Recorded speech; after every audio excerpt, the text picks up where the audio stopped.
Hello, are you here to debate? Yes, sir, I am. All right. Can I just get your name, age, and pronouns, please? Name's David, age 25, pronouns he, him. Okay, David, you're really quiet. Can you get a little closer to your mic or something? Yeah, can you hear me a little bit better? Slightly. It's mostly the Here, same. 1 second. I got you in my AirPod. 1 sec. No problem.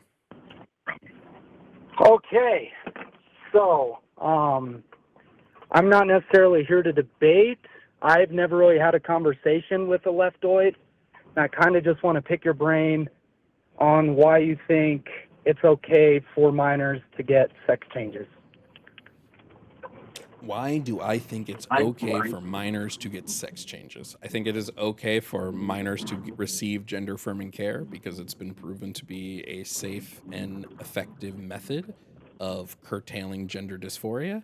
And I would prefer that if they have severe gender dysphoria, they have that curtailed as opposed to the opposite, which is an increase in suicidality, an increase in depression, an increase in self-harm, things like that.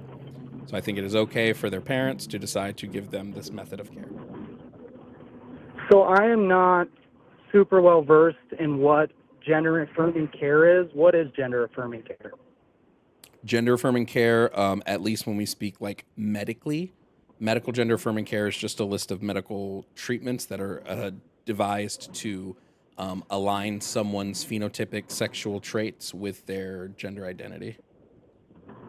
So that's like hormone blockers, things of that nature, correct?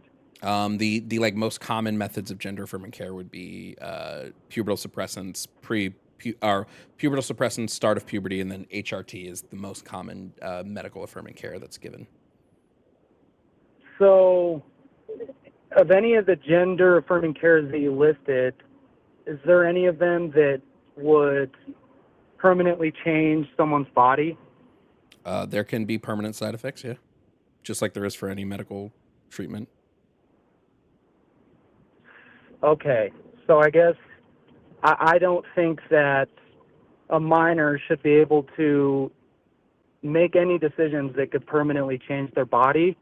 And my argument for that is if you can't get a tattoo without your parents' consent until you're 18, why should you be able to change your body? Well, you can. Well, if that's the case, you can get a tattoo with parents' consent pre-18, right? Yes, and Just where like you can parents' get gender consent comes affirming into care. play is Well, wait. I just want to point so out gender affirming care is with parental consent. Post-8, I pre-18. understand that, So and that's part of where I'm coming back to, is that you look at the USA 10 years ago, and the number of kids receiving gender-affirming care compared to now is astronomically different, and the reason for that is because of parents' indoctrination and what do you social think the media numbers are and right everything now? else. What do you think the numbers are right now? I couldn't tell you off the top of my head. Okay. If we were going to choose, I assume you would want to look at like let's look at HRT, right?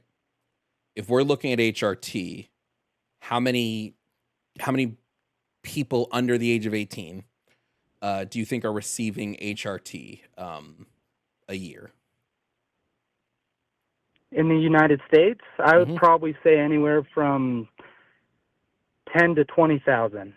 Okay. Per Komodo Health Inc., who did a study on this in the last year we marked was 2021. So obviously we can like look at we can try to like pull more recent data. But in the year 2021, it was only given to 4,231 children. Okay. Who And let what me was let the me let me number let me in just give 2010? in 2010 it was 3,163. But just to give a caveat here, these are going to be people who are going through insurance. We have no way of tracking the numbers of people who go without insurance because that's just, you can't track medical procedures that aren't done through insurance. So this is through insurance, like people who use insurance to do this is about 4,000 children. So since 2010, it's only gone up 1,000 is what you're saying. Yeah. Well, between 2000, Okay. I'm sorry, you said 2010. Sorry, my apologies. We don't have 2010's numbers, but from 2017 to 2021, it went from 2,000 to 4,000 within that 4-year period. Yeah, so I guess if we haven't been logging the information, then there's no way to accurately say. But in my personal opinion, me growing up and anybody that I ever knew, when I first heard the song I Kissed a Girl and I Liked It, I genuinely couldn't comprehend the fact that it was a girl kissing another girl.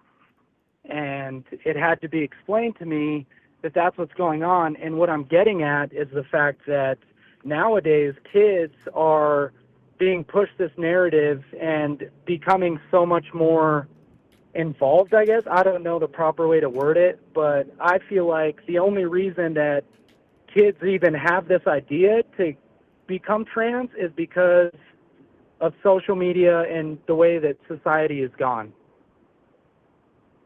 So you believe that people are becoming trans strictly because of social media? Do you have any evidence to back this up, or is it just like a claim based on like the way you're feeling currently?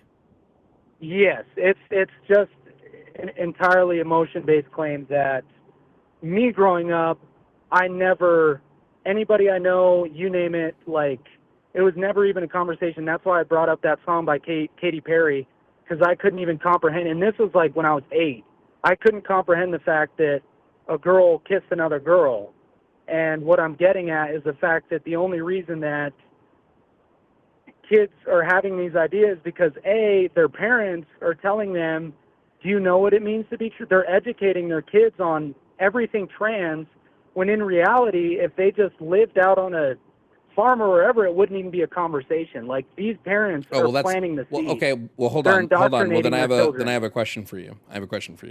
How do you account for trans people who were trans when they were children back in the 70s or the 80s, who didn't come out until adulthood, but who can tell you that, like, yeah, when I was a kid, I felt this exact same way. It wasn't being pushed then. So how do you account for these people that had these same feelings at that time?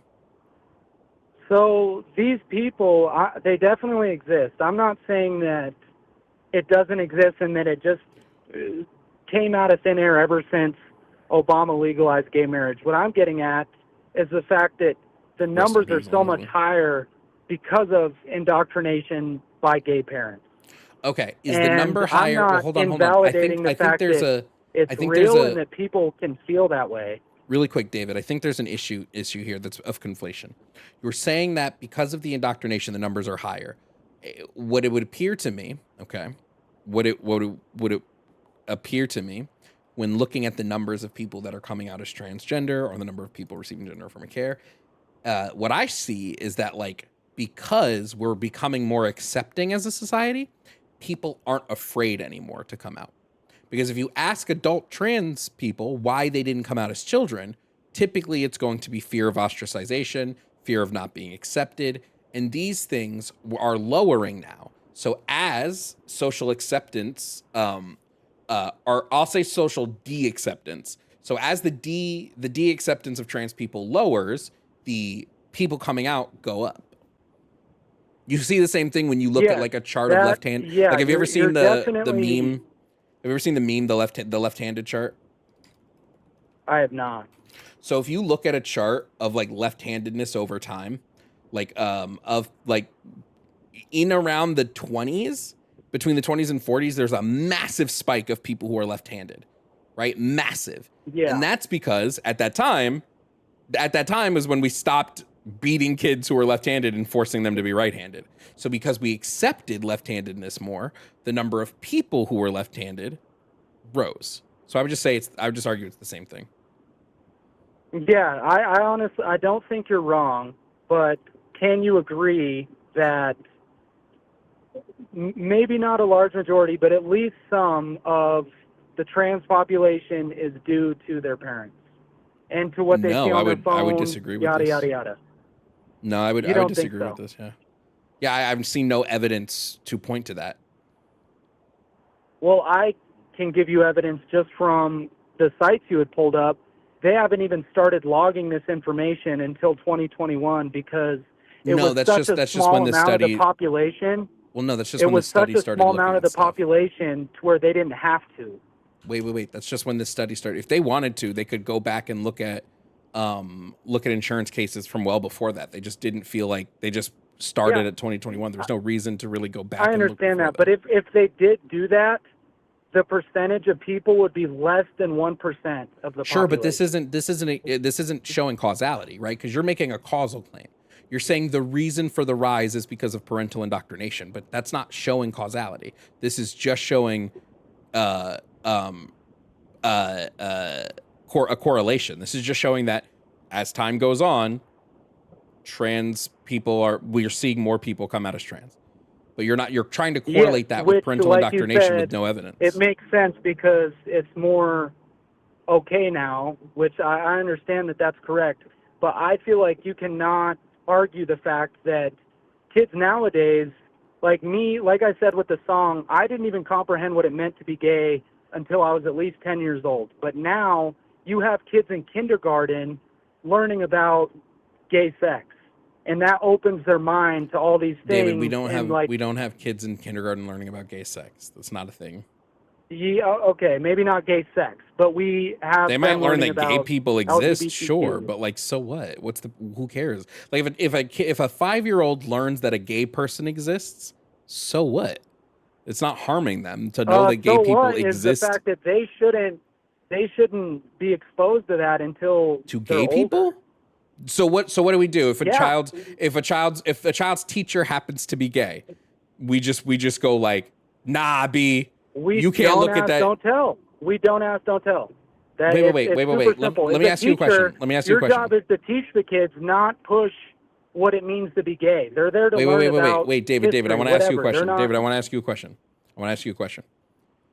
If I'm in school and I'm teaching my kid about like George Washington, and we start talking about George Washington's wife, should I shut up because this is teaching the kids some level of like romantic interaction between two humans, so we actually can't let them know about? No, not at all.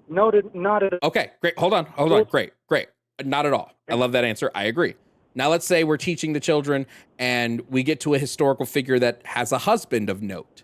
Like we have some historical figure who's like a man who was married to another man, and there's some historical thing about their marriage. Now, do I have to stop talking about it? Because if I did, the kids would know that men marry men sometimes. No, you don't. No, you don't have to stop talking about it. But this is what you don't understand. Nowhere in the curriculum does it speak about gay or straight. That's completely outside of the curriculum. If I'm talking about somebody's husband or wife, I'm instantly talking about being gay or straight. Like, it's just inherent to the conversation. Yeah, if it's inherent to the conversation, then sure, but nowhere in school curriculum, grades 1 through 5, does it talk about any sort of relationship, straight or gay. And my issue is the fact that teachers that are gay go out of their way to educate the kids on what it means to be gay when they don't need to do that. Okay, let me ask you another question, David, to get your understanding on here. Let's say I have a classroom of kids. There's like 20 kids in the classroom. And all of these kids have moms and dads, except for one little boy. We'll call him Little Johnny. And Little Johnny is being raised by two fathers. Little Johnny is, the kids find out about this and start bullying Little Johnny because he is different from them. And as we know from being kids, that kids tend to go after differences. If the teacher sees this, should the teacher have a lesson with the students that sometimes dads marry dads and sometimes children have two dads, and it's okay that men marry men sometimes, and that men love men, and that women love women? Should the teacher have that conversation with the students to prevent bullying? Yeah, I think so. Then why can't we just preemptively do that? Why don't we just preemptively do it so no kid has to suffer through the bullying part in the first place? Okay, so if Little Johnny has a mom, has a dad's dead, sorry, if Little Johnny's dad is dead and gone, and they're making fun of him for not having a dad, should we educate the entire class that some people don't have dads? That's not really something that 100% we should. If they're all picking on him because David, if they're all picking on Little Johnny for X reason, and X reason is just that they don't really understand or that Johnny is different, Yes, we should educate them on the differences, because one of the key things about bigotry and hatred and all that is that education leads to more tolerant positions. Yes, I agree with you. I don't think you're wrong. I agree with the fact that it should be a conversation. My issue is with the fact that the teacher goes out of their way to educate them on something that they didn't need to do. I understand that you mean preemptively, but if it's not an issue, why bring it up? Well, that's the whole point of preemptively, to make sure kids don't get bullied in the first place. Did you know that like schools that have gay straight alliances, so they have organizations within the school where gay students and straight students coalesce like that, they have a decrease in bullying. They have less bullying of gay students than schools without. Schools where there are teachers that are gay, right? Teachers that are members of the LGBTQ community have less bullying than schools with that don't have teachers that are LGBTQ. Yeah, you can say that, but there's no metric to really log it. So as far as I know, it's just words. What do you mean? You We have can't studies log on this. how many kids are getting bullied. You Yes, don't know that. what? There's no data Yes, to we back can. your Yes, claim. there is. Whoa, hold on. Yes, there is. Well, like what? Like Hold what? on, let me pull it up.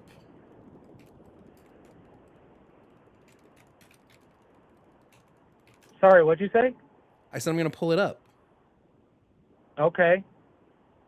So this is a study in the NIH, which is the National Library of Medicine, which is called "Are School Policies Focused on Sexual Orientation and Gender Identity Associated with Less Bullying?" Okay. And what we found is that when we polled students, because that's the way to know about bullying, is we poll students. Students in schools with GSAs report fewer homophobic remarks, less harassment and bullying based on sexual orientation or gender identity, are less likely to miss school because of feeling unsafe, and are more likely to feel a sense of belonging to their school. That's how we would look at the students in schools with gay straight alliances, and we ask, how do you guys feel? Are you being bullied? And we'd look at the schools students without and say, how do you feel? Are you being bullied? And then we'd take the answers. It's the only way to know. Like this is still a metric of knowing whether or not this thing is happening. Okay. So I would say at that age, I don't think that kids find boys or girls attractive. I think that at that age, no one's gay or straight. And with I that can being tell said, you the name of the girl I had a crush on in kindergarten. I thought about her every day. I swore up and down I was going to marry that girl. I absolutely had a crush when I was 5. If you didn't, that's fine, Okay. right? There's nothing saying you have to. But kids absolutely will have crushes on people as early. I mean, I might have even had crushes in preschool, right? It doesn't mean like and there's obviously a difference between like liking a kid, like, right, being a kid and liking another kid, than having some level of like sexual attraction to a person, because there was no sexual attraction. It's just that like you have a crush, you have an emotional attraction to that person. Yeah, you're not wrong, and I guess your point is correct, but it is besides the point of what we were talking about. Well, you brought this up, David. I guess like I said, with just never having a conversation with anyone on the left, like I'm coming from a place of genuinely just trying to understand why. But in my opinion, I know that this doesn't happen, but let's say that little Johnny gets made fun of because his parents are Christian. I would say Should we educate the class that it's okay to be Christian? Yes. Yes. Okay. So we're on the same page. So even if it is gay, whatever, I agree with the fact that if it can make a kid's life easier, that it is a conversation to be had. But what isn't right is to plaster the flag all over the wall and to go out of your way to educate kids on this, because at the end of the day, it's a personal belief.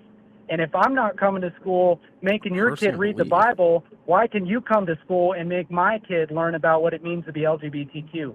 David, do you choose to be Christian, or were you born Christian? You choose to be Christian. Do people choose to be gay, or are they born gay? They're born gay. Then one of those things is a belief, and one of those things is not. But it is a choice, though. It is a choice. A choice in what way? Whether or not to be gay. Do you choose to be straight? Whether or not to be gay, I believe. To act on to be gay. To act to be straight. Wait. I think it is a choice. Obviously the actions are choices, right? When I act on something, it's a choice, but being gay is not a choice, just like being straight is not a choice. You don't choose to be straight, you just are, and then you act according to your sexuality. Yeah, you're not wrong. Okay, so then this isn't a belief. I don't think it is a choice, or it's not. I mean, it's a choice to act on whatever it is you feel. But the reason I was calling in is because I believe that children should not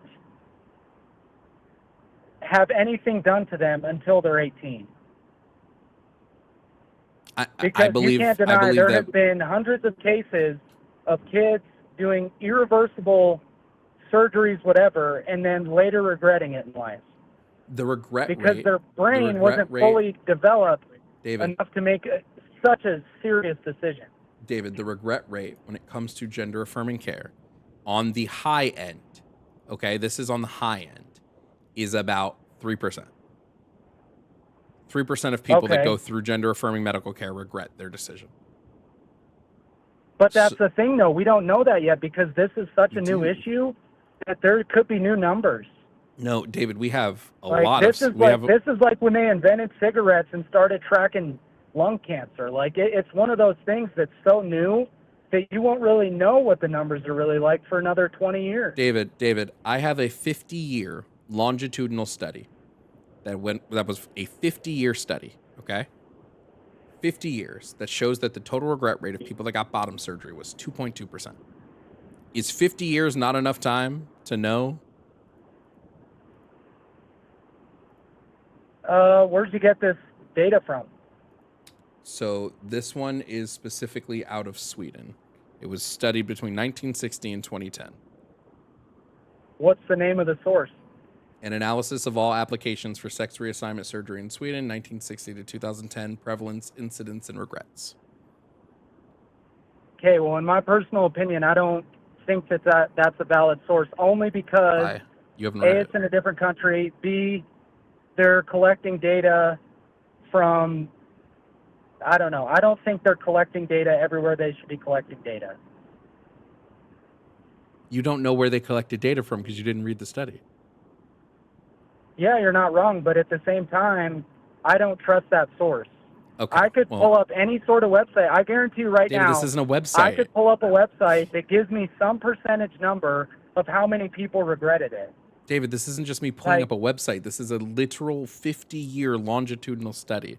But if the conversation is going to be, here's data, and you're going to go, I understand you gave the data, but I disagree with the data based on like nothing really. There's nowhere to get in this. But also, it's been about 23 minutes, and somebody wants me to move on, so I do got to move on now. Okay, wait a minute. Hold on. Trans women are not women. What's a woman? There's an XY. What is a woman, David? Genetic, pure science. What is a woman? Yeah.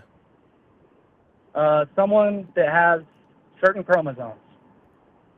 Okay, so every person on the planet is a woman. Got it. Thank you.